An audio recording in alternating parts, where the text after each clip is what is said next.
Bom dia pessoal, tudo bem? Hoje eu vou ministrar para vocês a matéria de farmacologia cardiovascular e vou falar especificamente de fármacos antihipertensivos. O meu nome é Ângelo Borges, como vocês já conhecem, eu sou mestrando em biotecnologia e auxilio a professora Júlia na disciplina de farmacologia.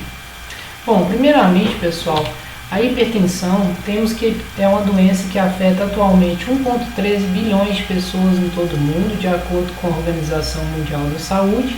E dessas 1,13 bilhões de pessoas, em torno de 30% da população brasileira é hipertensa, referindo especificamente à população adulta. Diante disso, quais são os quadros clínicos e quais são os males então que a hipertensão pode provocar? A hipertensão está associada a casos de insuficiência cardíaca, porque o aumento da pressão arterial provoca danos ao coração e muitas vezes está ligada também a casos de infartos e danos no coração de um modo geral. Além disso, como a hipertensão ela reduz o calibre dos vasos sanguíneos, porque ela está relacionada a uma vasoconstrição, ela também está ligada a casos de coronariopatia. O que é isso? Um fluxo de sangue reduzido pelas artérias coronárias, as quais estão presentes em grande parte do coração e são responsáveis por nutri-lo e fornecer a quantidade de oxigênio necessária para esse órgão. A hipertensão também está relacionada a casos de insuficiência renal, principalmente por alteração da filtração glomerular. Lembrando, pessoal, que glomérulos e, portanto, a filtração glomerular é a responsável em reter algumas substâncias que não serão eliminadas pela urina e permitir a passagem de outras substâncias que serão eliminadas na urina. Dentre as as substâncias retidas, temos a glicose, que não passa para a urina, então não é eliminada na urina, mas que indivíduos diabéticos, por exemplo, que têm alterações no glomérulo, pode passar para a urina e ser eliminado, portanto, nesse líquido corpóreo. Outros casos relacionados à hipertensão são os acidentes vasculares encefálicos, no qual a hipertensão então vai provocar muitas vezes casos de isquemia ou acidente vascular encefálico isquêmico, então levando à hipóxia do cérebro ou do encéfalo como um todo. Isso está relacionado então muitas vezes há casos de mortes devido tanto à falta de oxigênio quanto de nutrientes para o cérebro ou, mais amplamente falando, para o encéfalo. A hipertensão também está relacionada a casos de cegueira e, diante disso, qual a definição de pressão arterial? Como eu posso calcular a pressão arterial? Com que a pressão arterial está relacionada? Bom, a pressão arterial fisicamente ela está relacionada ao débito cardíaco multiplicado pela resistência vascular periférica. O débito cardíaco ele consiste no volume sistólico vezes a frequência cardíaca. O que seria isso? O volume de sangue que chega nos átrios do coração e, portanto, o volume de sangue que vai preencher esses átrios do coração, de modo com que esse sangue seja posteriormente depois bombeado para o organismo mediante a contração dos ventrículos e levado para os diferentes tecidos mediante as artérias, das quais se destaca a artéria aorta, a qual sai da porção esquerda do coração e, portanto, leva o sangue para o restante dos tecidos do organismo. O volume sistólico, então, pessoal, é o volume de sangue que vai chegar nos átrios do coração quando o coração contrai, por isso sistólico, durante a sístole, contração do coração. Já a frequência cardíaca, pessoal, está relacionada a quantos batimentos por minuto o coração tem. Juntos, esses dois fatores multiplicados são o débito cardíaco. O aumento do débito cardíaco, então, provoca o aumento da pressão arterial. E como há o aumento do volume sistólico? O volume sistólico, por si só, ele está relacionado ao volume sanguíneo diante de um retorno venoso. Por que isso? Porque o sangue que chega ao coração, normalmente ele é encaminhado ali para o coração por meio de veias, dentre as quais temos as veias cava superior e inferior. Já a resistência vascular periférica, o que seria a resistência vascular periférica? Seria a resistência por si só à passagem de sangue pelos vasos sanguíneos. E a resistência vascular periférica ela é calculada fisicamente pela variação de pressão entre as extremidades de um vaso sanguíneo. O que é isso? É a pressão em uma extremidade do vaso sanguíneo e a pressão na outra extremidade do vaso sanguíneo.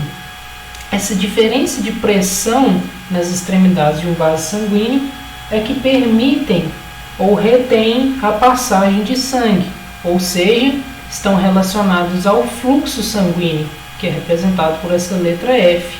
Logo, resistência vascular periférica, quanto mais é a resistência de um vaso sanguíneo, menor é o fluxo sanguíneo por esse vaso, mas maior são as diferenças de pressão entre as extremidades desse vaso sanguíneo.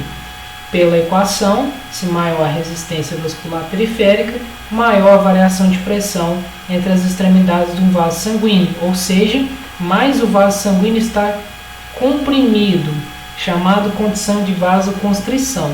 Então, se eu tenho vasoconstrição, que é uma maior variação de pressão nas extremidades desse vaso sanguíneo, maior resistência vascular, periférica ou sistêmica, que seria do sistema como um todo, né? E fluxo sanguíneo, se é maior resistência, menor o fluxo sanguíneo. Diante disso, há vários processos no organismo, vários sistemas no organismo, que são responsáveis então por regular a pressão arterial, dentre os quais temos o sistema nervoso autônomo. A minha aula passada de farmacologia da neurotransmissão, eu falei para vocês sobre o sistema nervoso autônomo. Vocês lembram que o sistema nervoso autônomo é dividido em simpático e parasimpático. Diante disso, temos aqui, por exemplo, uma região do tronco cerebral que a gente chama de centro cardiovascular.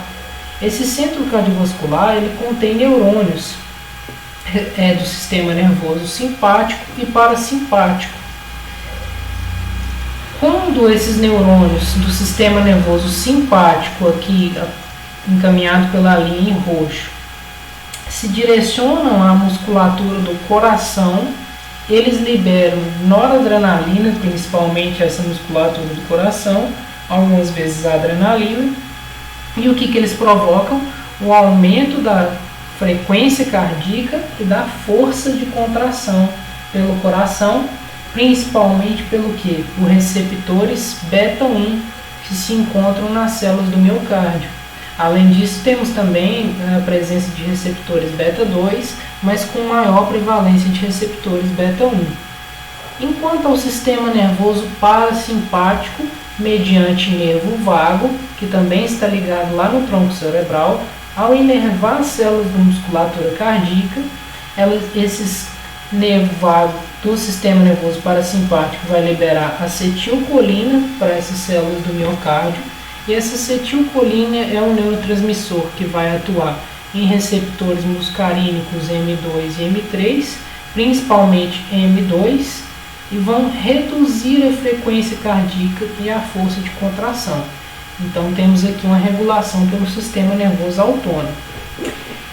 Considerando somente o sistema nervoso autônomo simpático, em que o tronco cerebral inerva o coração, libera noradrenalina, que vai atuar no coração por receptores beta-1, o que nós temos?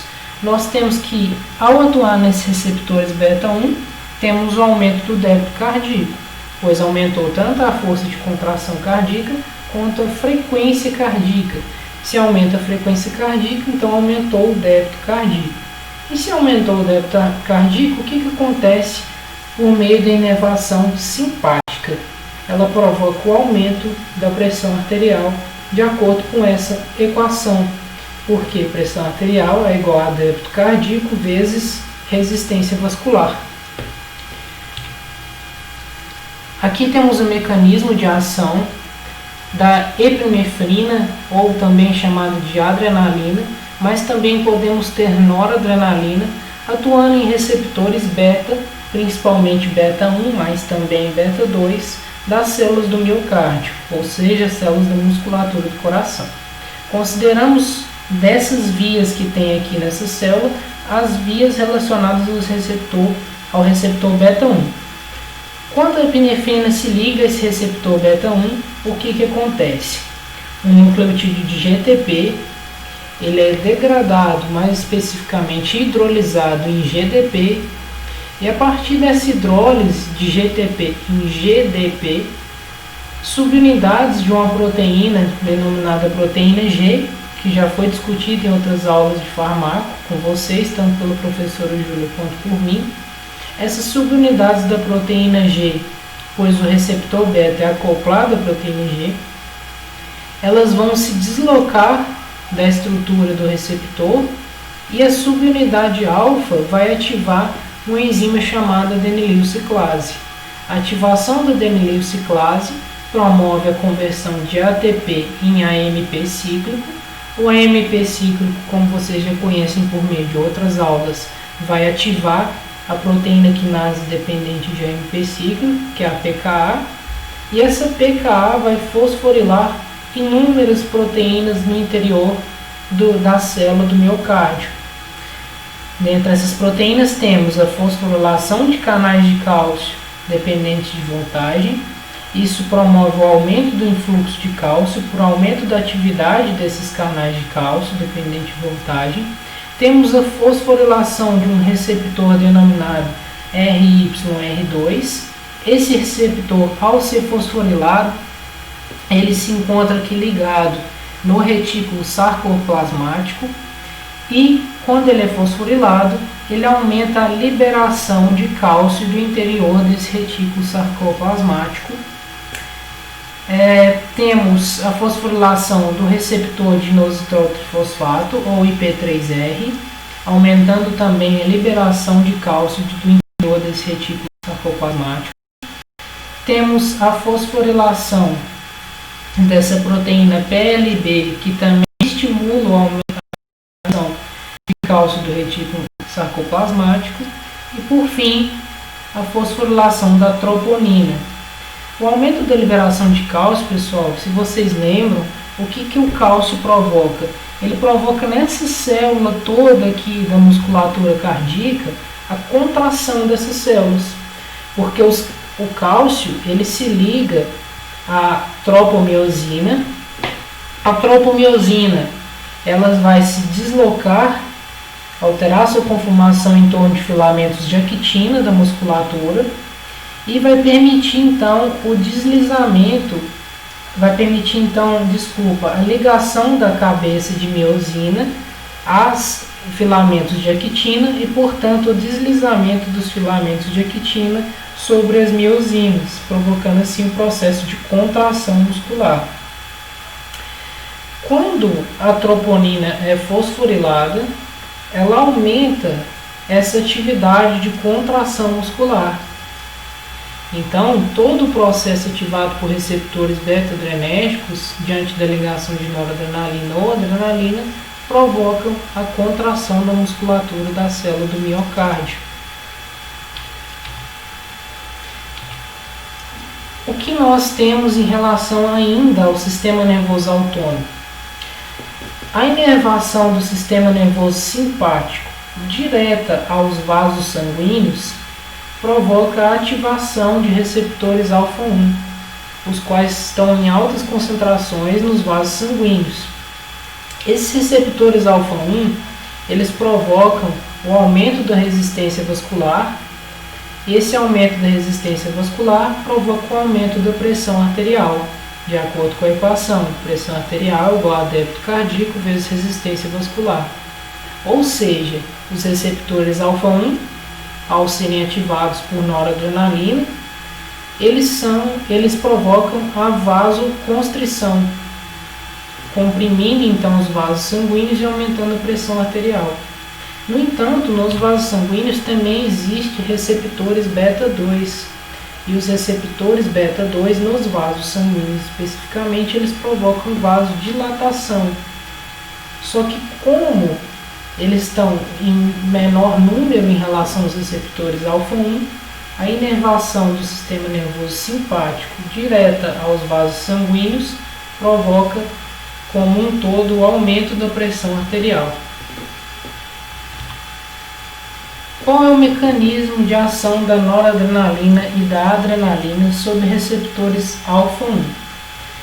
Os receptores alfa-1 eles são acoplados à proteína GQ, assim como os receptores AT1 e V1. AT1 vocês vão ver logo à frente que são receptores da angiotensina 2. E V1 é um receptor do hormônio antidiurético ou vasopressina. Mas considerando somente o receptor alfa-1. Quando a noradrenalina ou adrenalina se liga a esse receptor, elas estimulam a formação da proteína, a ativação da proteína GQ, a qual vai promover a ativação da proteína fosfolipase C. A fosfolipase C ela converte fosfatidil-inositol difosfato em inositol trifosfato e diacilglicerol. O diacilglicerol vai provocar a ativação de PKC e a ativação de PKC vai atuar também na contração da célula da musculatura lisa, da mesma forma que o IP3 provoca o aumento da liberação de cálcio do retículo sarcoplasmático, e esse cálcio também vai provocar a contração da célula da musculatura lisa. Ou seja, noradrenalina e adrenalina, que são do sistema nervoso simpático, ativam receptores alfa-1 nos vasos sanguíneos e provocam a contração da musculatura lisa ou vasoconstrição desses vasos sanguíneos e, consequentemente, aumento da pressão arterial. A noradrenalina e a adrenalina, nos mesmos células da musculatura lisa dos vasos sanguíneos, também podem atuar em receptores beta-2. Só que o que acontece quando elas atuam em receptores beta-2? Uma vasodilatação. Por que essa vasodilatação? Porque os receptores beta-2 são acoplados à proteína GS, Essa proteína GS estimula a formação de AMP cíclico diante do ATP, pela hidrólise do ATP e ciclização. E esse AMP cíclico eles inibem a quinase da cadeia leve da miosina. Essa quinase da cadeia leve da miosina, ao ser inibida, ela não promove a fosforilação da cadeia leve da miosina. Se ela não promove essa fosforilação, ela não ativa a miosina, mais especificamente a porção da cabeça da miosina, que é a porção que se liga a filamentos de actina.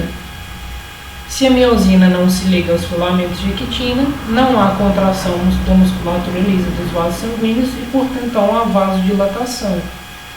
Ao contrário do que acontece quando a musculatura lisa desses vasos sanguíneos contrai normalmente pelo influxo de cálcio, por canais de cálcio dependente de voltagem, bem como pela liberação de cálcio do retículo sarcoplasmático.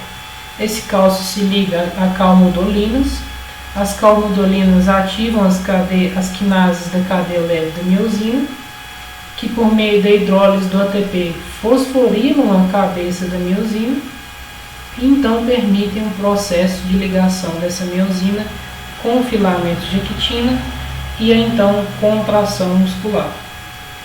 Se os receptores beta-2 promovem a formação de AMP cíclico, esse AMP cíclico inibe a quinase da cadeia leve da miosina, o que acontece com a cabeça da miosina? Ela é desfosforilada por ação de uma fosfatase, que remove grupos fosfato de proteína. Então, receptores alfa-1 nos vasos sanguíneos, vasoconstrição e aumento da pressão arterial, por aumento de cálcio intracelular, e receptores beta-2 nos vasos sanguíneos, vasodilatação. Porque os vasos sanguíneos pelo sistema nervoso simpático, ou seja, por adrenalina e noradrenalina, normalmente se contraem, porque há mais receptores alfa-1 do que beta-2. Diante disso, como ocorre o processo de contração e relaxação de um modo geral dos vasos sanguíneos, mais especificamente da musculatura lisa que compõe esses vasos sanguíneos, pois os vasos sanguíneos são formados por vários tipos de células. O processo de contração da musculatura lisa de um vaso sanguíneo ocorre por meio do influxo de cálcio, diante de canais de cálcio dependentes de voltagem. Esse cálcio, ao entrar no interior de um vaso sanguíneo, então, ele se liga à calmodulina e ativa a quinase da cadeia leve da miosina, como eu já disse no slide anterior. Essa quinase da cadeia leve da miosina vai provocar a fosforilação dessa cadeia leve da miosina e, portanto, vai haver a ligação das cabeças da miosina aos filamentos de actina. Essas ligações cruzadas entre actina e miosina, a actina desliza sobre a miosina e provoca contração da musculatura lisa vascular. No entanto, existe também o processo de vasodilatação provocada pelo óxido nítrico. O óxido nítrico, pessoal, ele atua como um neurotransmissor, mas neste caso aqui ele vai provocar o quê? Ele vai provocar a conversão vai provocar a ativação do enzima chamado guanilciclase. A guanilciclase vai converter GTP em GMP cíclico. O GMP cíclico ele promove a não fosforilação, ele vai promover a ativação de uma fosfatase, da cadeia leve da miosina, e a ativação dessa fosfatase provoca a desfosforilação da cadeia leve da miosina, porque fosfatases removem grupos fosfato, enquanto quinases adicionam grupos fosfato normalmente. A remoção do grupo fosfato dessa cadeia leve da miosina vai provocar a sua inativação, não vai formar pontes cruzadas com filamentos e, portanto, provoca a vasodilatação. Então, o cálcio provoca a contração da musculatura lisa dos vasos sanguíneos, enquanto o óxido nítrico provoca a vasodilatação ou relaxamento dessa musculatura. Diante dos processos de regulação da pressão arterial, temos um mecanismo muito importante e muito utilizado pelo nosso organismo, que seria o reflexo barorreceptor. O que seria esse reflexo barorreceptor? Ao mesmo tempo que no coração há as inervações lá do tronco cerebral, mais especificamente aqui da região do bulbo, pelo centro cardiovascular, tanto pelo sistema nervoso parasimpático quanto pelo sistema nervoso simpático, controlando as forças de contração cardíaca e a frequência cardíaca, temos também o sistema barorreceptor. Esse sistema barorreceptor é um conjunto de células especializadas que se localizam em porções de ramificações da artéria aorta, que está ligada ao coração e é a artéria responsável por bombear sangue do coração para os tecidos do organismo. E esses barorreceptores também estão localizados nos seios das artérias carótidas ou corpos carotídeos. Artérias carótidas são as que levam sangue ao encéfalo. O que acontece? Esses receptores especializados, tanto localizados na aorta quanto localizados nos seios carotídeos, diante do aumento da pressão arterial no nosso organismo, seja por uma ingestão de sal ou por algum descontrole da regulação dessa pressão arterial, quando essa pressão aumenta, esses barorreceptores são estirados e o barorreceptor que se localiza na artéria aorta, por meio da ativação do nervo vago, ele vai encaminhar um sinal para o tronco cerebral mediante o neurotransmissor acetilcolina, e o tronco cerebral vai encaminhar um sinal parasimpático para o coração, reduzindo a frequência cardíaca e a força de contração, mas também vai ativar então o sistema nervoso parasimpático para reduzir a pressão arterial que está aumentada, assim como os barorreceptores que localizam-se nos seios carotídeos ou nas regiões das artérias carótidas.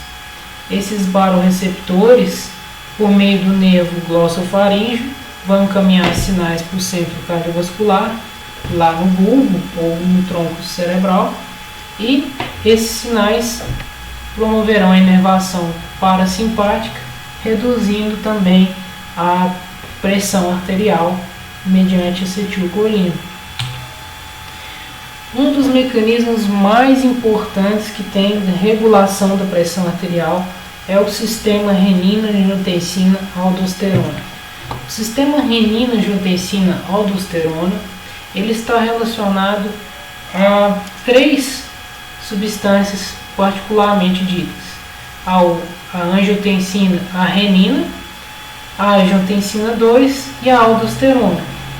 Como que esse sistema funciona? Um peptídeo inativo denominado angiotensinogênio, ele é produzido principalmente pelo fígado do nosso organismo. Esse peptídeo angiotensinogênio, por meio da ação de uma enzima denominada renina, a qual é produzida pelos rins, ele é convertido, ele é clivado em um peptídeo menor, de 8 aminoácidos, chamado angiotensina 1. Essa angiotensina 1, ela vai sofrer uma nova conversão por meio da enzima conversora de angiotensina, qual existe tipo 1 e tipo 2, ECA1 então e ECA2. Aqui eu coloquei para vocês ECA1 porque é o foco do nosso estudo. E o que acontece? Essa enzima conversora de angiotensina tipo 1, ela se encontra principalmente nos pulmões, mas também em outros órgãos. E ela vai converter essa angiotensina 1 em angiotensina 2.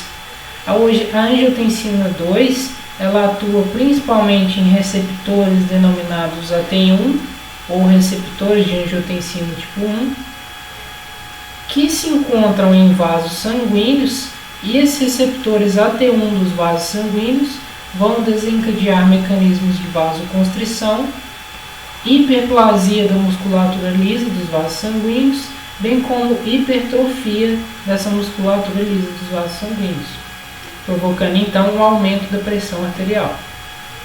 Além disso, a angiotensina 2 estimula a formação e secreção de um hormônio denominado aldosterona, que é produzido pelo córtex das glândulas suprarrenais, que se localizam então acima dos rins. Essa aldosterona provoca uma reabsorção de sódio e água, o que também provoca o aumento da pressão arterial. Outro mecanismo mediado pela angiotensina 2 é a ativação do sistema nervoso simpático, que, como já comentado anteriormente, também provoca o aumento da pressão arterial por meio da atuação da noradrenalina e adrenalina. E por fim, a angiotensina 2 também aumenta a secreção do hormônio ADH, chamado antidiurético, e também conhecido como vasopressina, o qual também provoca o aumento da pressão arterial. Então esse sistema renina-angiotensina-aldosterona provoca o aumento da pressão arterial por vários mecanismos diferentes, por isso a sua grande importância. Como é feita a regulação da pressão arterial de um modo geral? Quando a pressão arterial do nosso organismo cai, o nosso organismo entende que o sistema nervoso simpático tem que ser ativado. Diante desse processo de ativação, temos a participação daqueles baroreceptores, como eu já comentei anteriormente, que ao inervarem o tronco encefálico, nesse caso eles vão provocar um aumento da atividade do sistema nervoso simpático, e aumento da atividade do sistema nervoso simpático promove então a liberação de noradrenalina, principalmente pelas células do sistema nervoso central, e essa noradrenalina também células do sistema nervoso periférico, ao atuar em receptores beta-1 dos rins, ela vai estimular a secreção de renina. Essa noradrenalina, ao atuar em receptores beta-1 do coração, vai provocar o aumento do débito cardíaco. Nos vasos sanguíneos atuam em receptores principalmente alfa-1, o que aumenta a vasoconstrição, isso aumenta a resistência vascular, e o aumento da resistência vascular aumenta o retorno venoso e, portanto, também aumenta a pressão arterial, assim como aumenta o débito cardíaco. Como nós podemos ver que todos esses fatores, como o aumento da resistência vascular periférica, aumenta a pressão arterial. Além disso, a queda da pressão arterial está relacionada, intimamente ligada, então, a uma redução do fluxo sanguíneo. E a redução do fluxo sanguíneo por si só reduz a pressão dos vasos que irrigam os rins. E essa reduzida pressão nesses vasos que irrigam os rins estimula os rins a produzir renina. Produzindo renina e liberando essa renina, vai ser ativado o sistema renina-angiotensina-aldosterona. A angiotensina vai provocar os efeitos que nós discutimos no slide anterior, e a aldosterona provoca o aumento da retenção de sódio e água. O aumento da retenção de sódio e água também provoca o aumento da pressão arterial. Esse reduzido fluxo sanguíneo também está relacionado a uma reduzida velocidade de filtração glomerular, o que também provoca a ativação desse sistema renina-angiotensina e aldosterona, que provoca o aumento da retenção de sódio e água também e aumento da pressão arterial. Entendendo esses processos de regulação pelo sistema renina-angiotensina-aldosterona e pelo sistema nervoso simpático, nós temos os tratamentos antihipertensivos. O primeiro tratamento da hipertensão que eu gostaria de comentar com vocês é sobre os moduladores simpáticos. Quais os fármacos que nós temos para tratar a hipertensão modulando o sistema nervoso simpático? Temos antagonistas de receptores beta-adrenérgicos, os quais, ao antagonizar dos rins, vão diminuir a liberação de renina. Diminuindo a liberação de renina, a gente reduz a formação de angiotensina 2 e reduz a formação também de aldosterona, provocando uma reduzida retenção de sódio e água, um reduzido volume sanguíneo. Isso, por fim, reduz o débito cardíaco e, consequentemente, reduz a pressão arterial. Além disso, reduzida a produção de renina, consequentemente reduzida a produção de angiotensina 2, isso reduz a ação da angiotensina 2 em células da musculatura lisa de vasos sanguíneos, reduz então a resistência vascular, reduzindo a resistência vascular também diminui-se a pressão arterial. E, antagonizando receptores beta-1 cardíacos, temos uma redução direta do débito cardíaco. Essa redução direta do débito cardíaco reduz também a pressão arterial. Desses inibidores ou antagonistas, então, beta-adrenérgicos, temos os antagonistas não seletivos, que podem antagonizar receptores beta-1, beta-2 e alfa-1, assim como outros receptores como beta-3 e assim por diante. Inibidores beta não seletivos que antagonizam principalmente beta-1 e beta-2 e não tanto receptores alfa, dentre os quais temos o propranolol, um dos primeiros, se não o primeiro, não me recordo muito bem, antagonistas beta-adrenérgicos produzidos. E esse propranolol ele é um antagonista beta-adrenérgico que bloqueia a ação tanto de beta-1 quanto beta-2 igualmente. Inibidores beta-1 seletivos, ou seja, que tem uma maior atuação somente sobre receptores beta-1 em comparação a beta-2, temos o nebivolol. E agonistas parciais temos o acebutolol, temos o pindolol e dentre outros. Por que os agonistas parciais são utilizados? Porque eles têm menor afinidade aos receptores adrenérgicos do que a própria adrenalina e noradrenalina. Tendo essa menor afinidade, eles provocam um menor efeito sobre o aumento da pressão arterial em comparação à adrenalina e noradrenalina. Dos efeitos adversos dos antagonistas beta-adrenérgicos, temos quais? Temos a antagonização de receptores beta-2 nos pulmões. Esses receptores normalmente provocam broncodilatação e, antagonizando eles, então, temos uma broncoconstrição. Isso reduz o fluxo de ar nos pulmões e, portanto, aumenta a dificuldade de respirar, o que é extremamente arriscado em indivíduos asmáticos, principalmente. Ao antagonizar receptores alfa, o que acontece com os inibidores não seletivos beta-adrenérgicos, podem ser provocados casos de impotência sexual, porque a ativação de receptores alfa-adrenérgicos nos órgãos sexuais masculinos estimula a ereção e os processos de contração da musculatura ali peniana. Ao antagonizar receptores beta no sistema nervoso central, no encéfalo propriamente dito,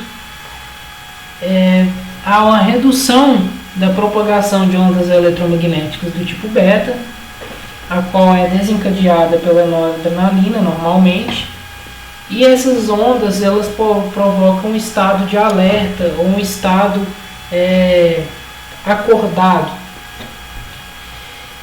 Quando há bloqueio dos receptores beta, então, no encéfalo, há uma sonolência, que é o contrário, então, desse estado de alerta. E também provoca uma sedação. Ao antagonizar receptores beta no fígado, tem-se um metabolismo reduzido.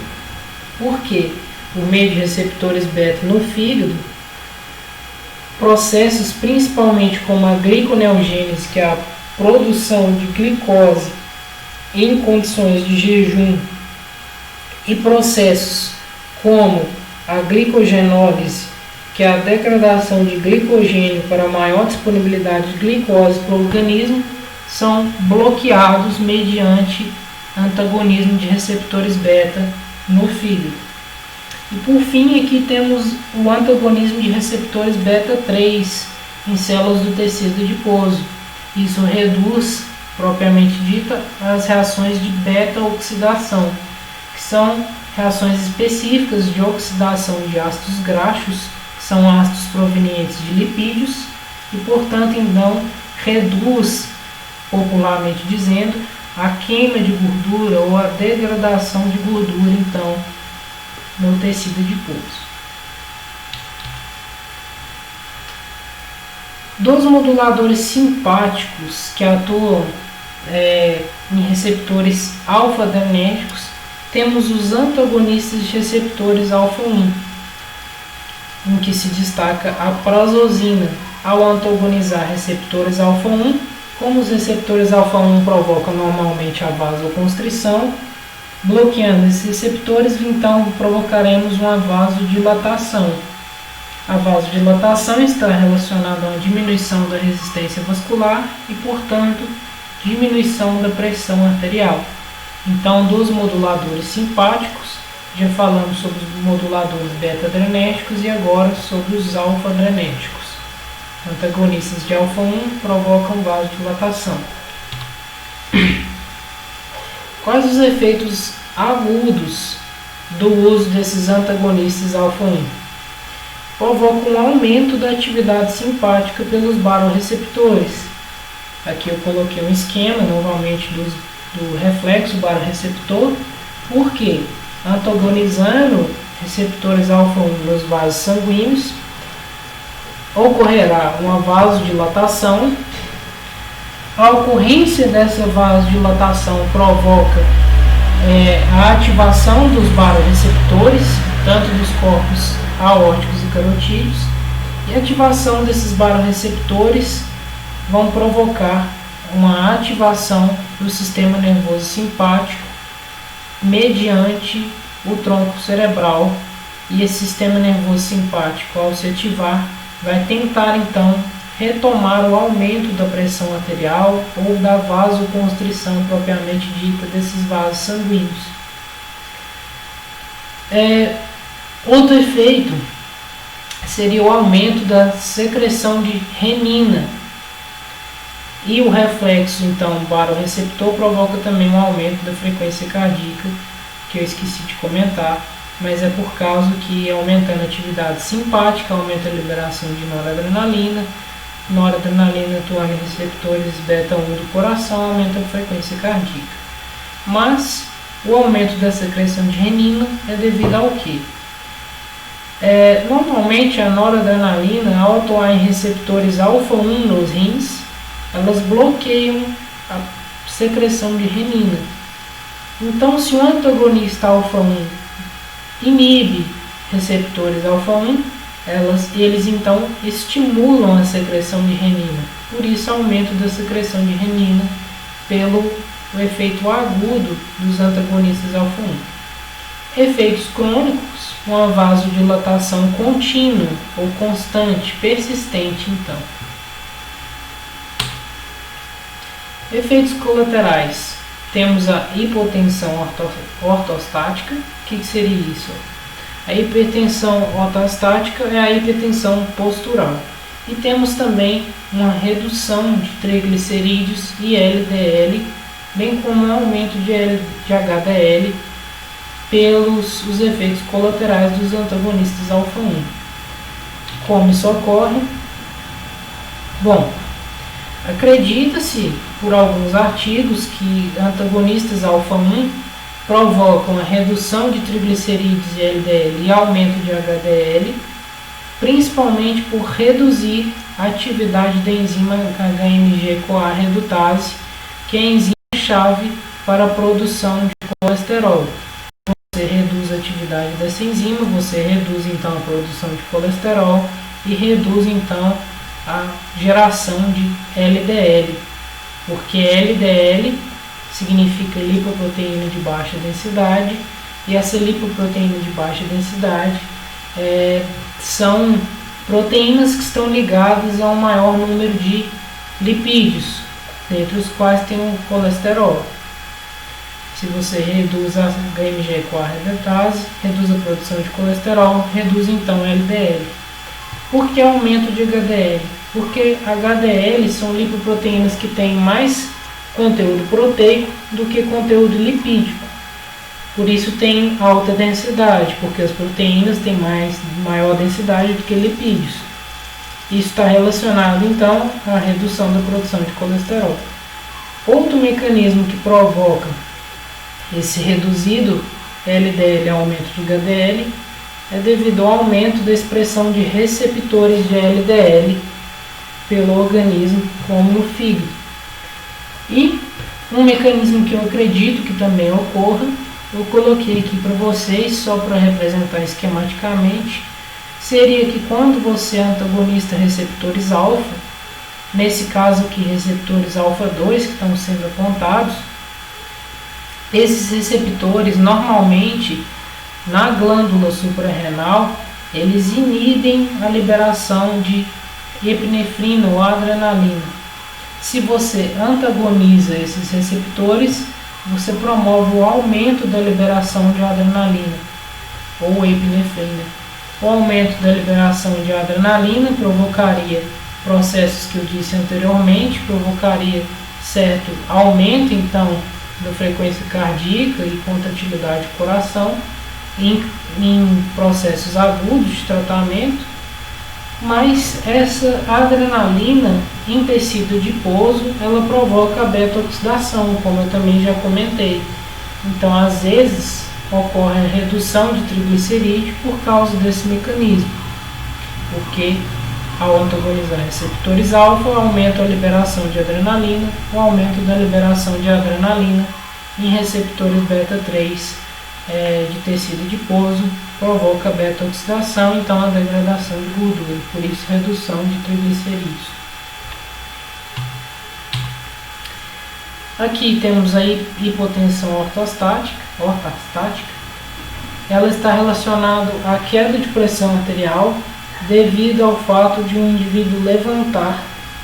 Ao levantar, ele cai a pressão arterial e isso provoca processos como sintomas como fadiga, dor de cabeça, tontura, então, que é a vertigem, visão turva e assim por diante, devido a essa hipotensão. Pode acontecer como efeito colateral dos antagonistas alfa-1.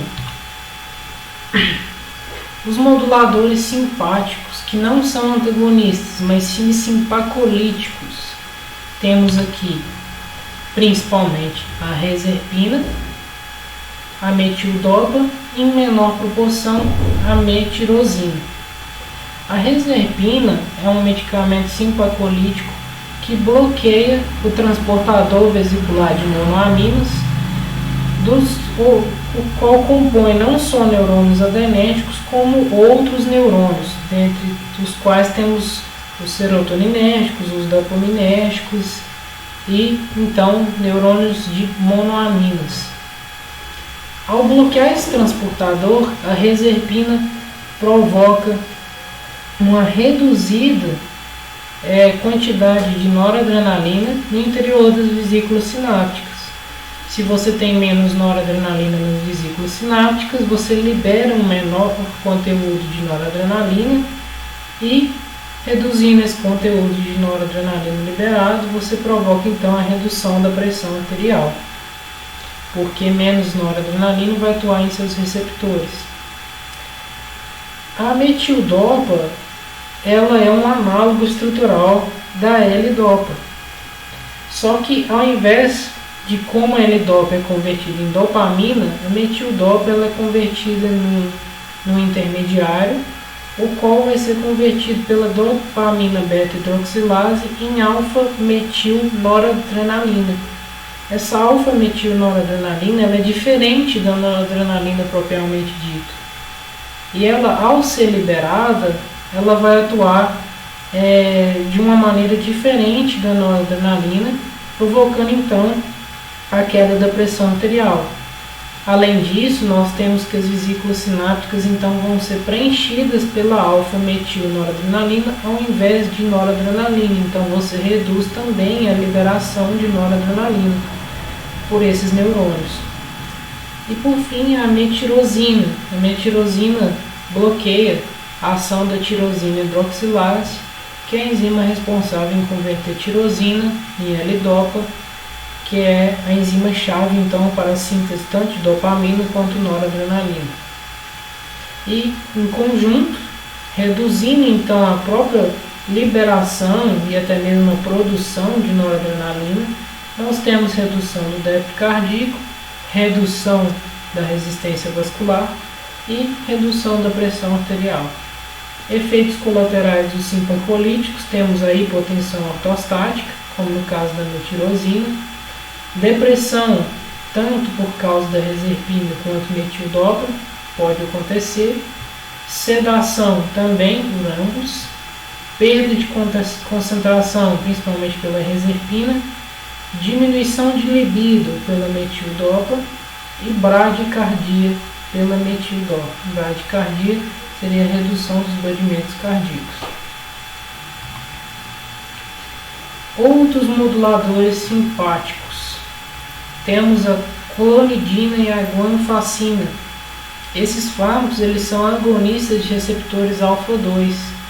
A clonidina, por exemplo, ao se ligar e agir semelhantemente à noradrenalina, mas sendo seletiva para receptores alfa-2, ela ativa receptores alfa-2 no tronco cerebral, e esses receptores alfa-2 eles são principalmente autorreceptores e eles reduzem a liberação de noradrenalina. Reduzindo a liberação de noradrenalina do tronco cerebral para o organismo, temos uma hipotensão, porque menos noradrenalina vai atuar tanto no coração quanto nos vasos sanguíneos, provocando então tanto a redução do débito cardíaco quanto a redução da resistência vascular e, portanto, redução da pressão arterial. No entanto, A curto prazo, a clonidina ela pode ativar, dependendo da dosagem, normalmente em altas dosagens, pode acontecer da clonidina ativar receptores alfa-2b nos vasos sanguíneos. E ao ativar esses receptores, elas provocam a hipertensão. Mas isso é somente em doses altas e com o uso então descontrolado da clonidina, sendo o seu efeito comum esse que provoca a hipotensão. Efeitos colaterais da clonidina ou clonfacina, temos a sedação e a xerostomia, que é a reduzida salivação. Da terapia antihipertensiva de fármacos que atuam no sistema renina-angiotensina, temos principalmente os inibidores da enzima conversora de angiotensina, dos quais são inibidores dessa enzima do tipo 1, porque existem as enzimas conversoras de angiotensina tipo 1 e tipo 2. A tipo 1, como podemos ver por esses retângulos amarelos, provoca a conversão de angiotensina 1 e angiotensina 2, angiotensina 1,9 a 1,7 e assim vários processos diferentes. E a angiotensina 2 ela atua de uma maneira totalmente diferente da enzima de conversora de angiotensina tipo 1, e esses inibidores eles atuam somente na enzima conversora de angiotensina tipo 1 e não tipo 2. Quando eles fazem isso, eles inibem a ação dessa enzima por ter estruturas semelhantes à angiotensina 1 e se ligarem ao sítio catalítico dessas enzimas conversoras de angiotensina, bloqueando então a associação delas com a angiotensina 1 e, portanto, a não conversão da angiotensina 1 em angiotensina 2. Se você bloqueia a formação de angiotensina 2, você reduz principalmente a ação dessa angiotensina 2 em receptores AT1, o que reduz então a vasoconstrição e provoca então a queda de pressão arterial. Dos exemplos de inibidores da enzima conversora de angiotensina, temos o captopril, o enalapril e outros como o quinalapril, o ramipril e assim por diante. Como funcionam então os efeitos relacionados aos inibidores da enzima conversora de angiotensina? Essa enzima é principalmente então expressa nos pulmões, mas também em outros tecidos. Ao serem inibidas pelo captopril, enalapril ou outro medicamento que é um inibidor dessa enzima, há uma redução ou então bloqueio da produção de angiotensina 2, o que bloqueia a ação, então, se não temos a formação de angiotensina 2, temos uma reduzida atividade em receptores AT1 nos vasos sanguíneos, reduzindo essa atividade, provocamos uma vasodilatação. Além disso, temos uma reduzida secreção de aldosterona, reduzindo a secreção de aldosterona, provocamos uma menor reabsorção de sódio e água, o que provoca, então, a maior diurese.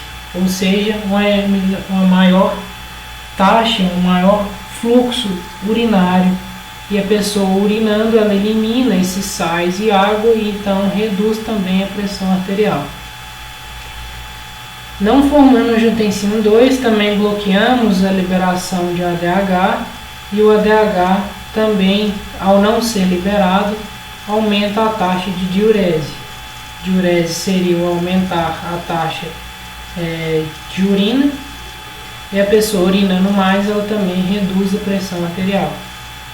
Temos também uma reduzida ativação do sistema nervoso simpático, o que reduz então o débito cardíaco e a resistência vascular, portanto também reduz a pressão arterial. Então temos aqui inicialmente com os inibidores da enzima conversora de angiotensina 4 mecanismos que reduzem a pressão arterial. E, além disso, a inibição, os inibidores da enzima conversora de angiotensina também inibem uma outra enzima de via alternativa, que é a cininase. A cininase é a enzima responsável por converter bradicinina em produtos inativos. E inibindo essa cininase, você então não permite a conversão de bradicinina em produtos inativos, e essa bradicinina aumenta a produção de óxido nítrico e prostaglandinas, sendo ambas as substâncias provocam vasodilatação e, portanto, também queda da pressão arterial. Os efeitos farmacológicos dos inibidores da enzima conversora de angiotensina: temos o aumento da bradicinina, como já falei anteriormente, que causa vasodilatação. Temos a redução de angiotensina 2 produzida e de aldosterona, e, portanto, reduzem tanto o débito cardíaco quanto a resistência vascular. Dos efeitos colaterais, temos muitas vezes um maior acúmulo de cálcio, que é chamado de hipercalemia. Temos angioedemas, mas são raros. Temos uma redução substancial da filtração glomerular. Em alguns casos, em pacientes que têm baixos níveis de renina ou níveis normais até mesmo, podem provocar hipotensão. Outros fármacos que atuam no sistema renina-angiotensina são os antagonistas AT1, em que temos destaque da valsartana e almertazana. Quando os receptores AT1 são bloqueados nos vasos sanguíneos, eles reduzem a vasoconstrição. Esses receptores também, ao serem bloqueados, reduzem a liberação de aldosterona e vasopressina, que também reduz a pressão arterial. Então, nos vasos sanguíneos provoca vasodilatação, o antagonismo desses receptores AT1, e a angiotensina 2 também aumentaria a secreção de aldosterona e vasopressina, que se bloquear os seus receptores, então reduz então a liberação desses dois outros hormônios, o que provoca uma diminuição da pressão arterial. Aqui eu estou querendo dizer que a angiotensina 2 também tem outros receptores, como o AT2, mas que esses outros receptores provocam outros efeitos, e por isso, para a redução da pressão arterial ou hipertensão, utiliza-se antagonistas de receptores AT1 e não antagonistas de receptores AT2. Aqui temos que a angiotensina 2 atua em receptores AT1, ela provoca o aumento de cálcio intracelular, e o aumento desse cálcio intracelular nos vasos sanguíneos da musculatura lisa, mais especificamente nos vasos sanguíneos, provoca o aumento dessa contração dessa musculatura e o aumento da vasoconstrição, o que provocaria o aumento da pressão arterial.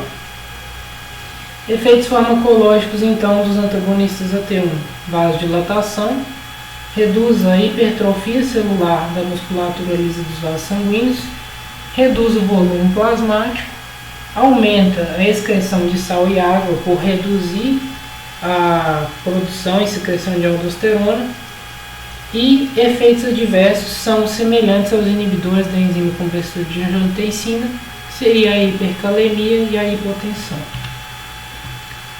Inibidores diretos da renina. Temos somente um exemplo conhecido, que é o alisquireno. Aqui temos uma renina sendo representada, a enzima renina, como está aqui na legenda. Essa renina, ou até mesmo a prorenina, que seria uma forma inativa da renina, quando elas não são direcionadas à clivagem proteolítica, elas são direcionadas a se ligar a receptores de renina e prorenina, convertendo a angiotensinogênio em angiotensina 1. Com o uso do alisquireno, que é um inibidor de renina, ele se liga ao sítio catalítico dessa renina e bloqueia então a conversão de angiotensinogênio em angiotensina 1, porque ele bloqueia a ligação de um angiotensinogênio no sítio catalítico da enzima renina. Então reduz a produção de angiotensina 1, reduzindo a produção subsequente de angiotensina 2 e provoca então queda da pressão arterial. Esses inibidores de renina eles provocam então uma produção reduzida de angiotensina 1 e 2 por bloquear a conversão de angiotensinogênio em angiotensina 1, reduzem a pressão arterial por esse mecanismo e inibem então as outras ações da renina que não são só a conversão de angiotensinogênio em angiotensina 1. Aqui temos o mecanismo do alisquireno bloqueando a renina, então bloqueia a conversão de angiotensina em angiotensina 1. Os inibidores da enzima conversora de angiotensina tipo 1 inibindo essa enzima, bloqueiam a conversão de angiotensina 1 em 2 e reduzem a ativação de todos aqueles sistemas que eu já comentei e aumenta a ativação de outros que eu também já comentei, como a bradicinina e a vasodilatação direta. Aqui temos a realidade do processo, pessoal. O que acontece? A angiotensina 2 ela provoca na musculatura dos vasos sanguíneos uma vasoconstrição direta. Ela aumenta a neurotransmissão noradrenérgica por aumentar a liberação de noradrenalina, por diminuir a recaptação dessa noradrenalina, por aumentar a responsividade então vascular, ou seja, dos vasos sanguíneos a essa noradrenalina, por aumentar a descarga simpática do sistema nervoso central, o que além disso então estimula a liberação de noradrenalina pelos vários sistemas do organismo. Ela estimula a liberação de noradrenalina pelo sistema nervoso central e pelo sistema nervoso periférico, além de reduzir a recaptação dessa adrenalina. Isso provoca um rápido efeito de aumento da pressão arterial. Além disso, elas têm efeito direto no aumento da reabsorção de sódio. O sódio provoca vasoconstrição e aumenta também a pressão arterial. Aumenta a liberação de aldosterona, o que aumenta ainda mais a reabsorção desse sódio e aumenta a excreção de potássio. E além disso, elas têm efeitos vasoconstritores renais diretos, aumenta a neurotransmissão da noradrenalina também nos rins, aumenta o tônus simpatético então dos rins, e isso reduz a pressão arterial, mesmo que seja aumenta a pressão arterial, mesmo que seja de uma maneira lenta. Então a angiotensina 2 provoca o aumento da pressão arterial por inúmeros mecanismos. E por fim, temos a verdadeira realidade de todo o processo de regulação da pressão arterial que está relacionado ao sistema renina-angiotensina e aldosterona. Primeiramente, começamos pela angiotensina 2. A angiotensina 2, ao atuar em receptores alfa-1, ao atuar em receptores AT1, lá nas células justaglomerulares renais, o que elas provocam? A inibição da liberação de renina. Aqui vamos lá nas células justaglomerulares renais. Essas são as células responsáveis por produzir e secretar renina. Quando a angiotensina 2 se liga aqui no receptor AT1, ela estimula a ação da fosfolipase C e o aumento de cálcio intracelular nas células justaglomerulares. O aumento desse cálcio inibe a liberação de renina na circulação e, portanto, inibe todos aqueles processos relacionados ao aumento da pressão arterial.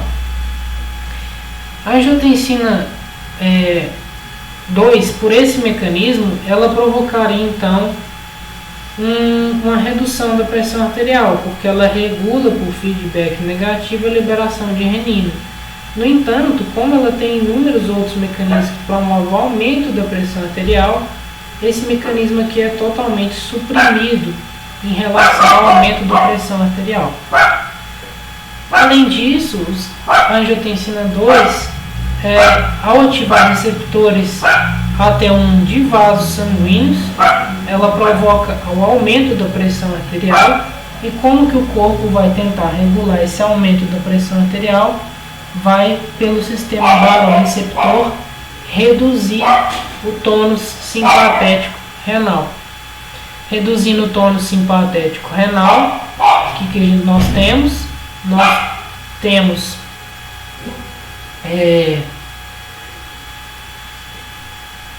um aumento da ativação de receptores beta-1 nas células justoglomerulares e um aumento da liberação de renina. Quando há um aumento da pressão arterial. E os baroreceptores então diminuem o tônus simpatético. O tônus simpatético, se ele está diminuído, ele não provoca o aumento da ativação dos receptores beta-1 das células justoglomerulares. Então ele não vai provocar o aumento da liberação de renina que ele provocaria normalmente. Aqui temos a ação de vasodilatadores diuréticos sobre a pressão arterial. E um outro mecanismo. Qual outro mecanismo nós temos? Nós temos o mecanismo de regulação das células da mácula densa. Esse mecanismo de ação é, com o aumento da pressão arterial, temos uma reduzida reabsorção de sódio e cloreto pelos túbulos proximais. Isso reduz a distribuição de sódio e cloreto nos túbulos renais, o que aumenta a reabsorção de sódio na mácula densa.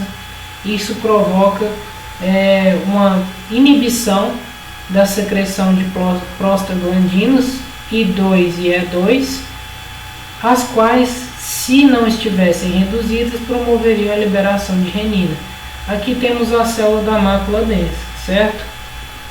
Quando temos excesso ou uma maior disponibilidade de sódio e cloreto, esse sódio e cloreto vão por meio de um sistema SYMPORT transportador entrar nessas células da mácula densa renais, que são células adjacentes às células justoglomerulares, e esse sódio e esse cloreto vão provocar a inibição de uma enzima chamada ciclooxigenase 2. Inibindo essa enzima, tem-se reduzida a produção de prostaglandinas.